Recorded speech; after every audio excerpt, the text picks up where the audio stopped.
Here's a live look outside Park Point this morning. We have a couple tiny little ankle-high waves rolling onto Park Point this morning. And it's also pretty clean out there. We're seeing offshore winds at the south and west about 10 to 15 miles per hour, but those will be shifting more northwesterly here as we head through the rest of the afternoon hours. And that's why we have a wind advisory in effect for southwestern areas in Aiken and Pine counties here until 6 o'clock this evening. We could be seeing wind gusts up to maybe 45 miles per hour in those spots. Again, mainly towards the south and west where we have those wind advisories. The rest of the area will see wind gusts up to about 25 to 35 miles per hour, so still gusty, but not as bad. And proportions of the UP, maybe not too bad, around the 15 mile per hour wind gust range. Here's a look at the temperatures right now into the 40s and 30s for many areas, sitting at 42 in Ashland, 40 in Ironwood, 39 in Phillips, and 39 in Grand Rapids. So pretty chilly conditions, although not the coldest we've seen, but high temperatures are not going to be rising all too much today because we have cold air starting to drain in on the backside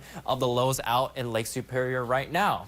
And with that, because they're also moving over the lake, we're seeing some more shower activity begin to fill in across Minnesota and even portions of Wisconsin. I wanted to focus a little bit further up to the north because we're starting to see a little bit of snow begin to mix in, likely a little bit further up here in the atmosphere, which means the cold air is starting to come in, and someone here in the zone here around Itasca or Coochin County might see some mixed snowflakes here later this morning, but not seeing it just yet right now.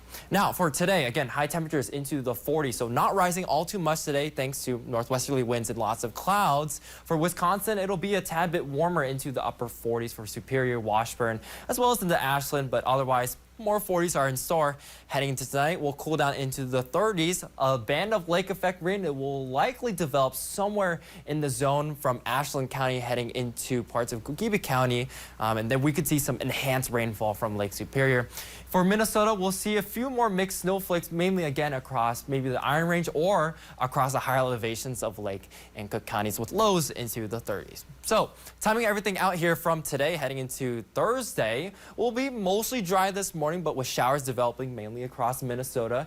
Here comes a band of rain that'll venture in from the north and west, moving into Wisconsin during the later morning hours. Maybe the chance for a few mixed snowflakes in the portions of Coochin and Itasca County for the mid-morning hours. And then as we head through the afternoon, a band of rain will likely set up or some more widespread shower activity for the eastern portions of the Arrowhead. High temperatures again into the 40s. And then here comes through tonight, that band of lake effect rain will likely set up here along the South Shore, including the UP. And it'll be cold enough to mix in with a few snowflakes across Lake and Cook counties. Then heading into Wednesday afternoon, maybe during the evening hours, more cold air drains in, and we could see maybe an increased chance for maybe a few snow showers even closer into the Twin Ports where we get into the mid-30s. And then for Thursday, we begin to dry on out here for the rest of the week. Now, rainfall forecast for the entire system, we could be talking about totals up to an inch in some places, maybe locally more here across the South Shore where we see the heaviest of lake effect rain showers. But otherwise, the tranquil weather will return here on Thursday and Friday once high pressure resettles in, and we'll see temperatures into the 50s for the weekend.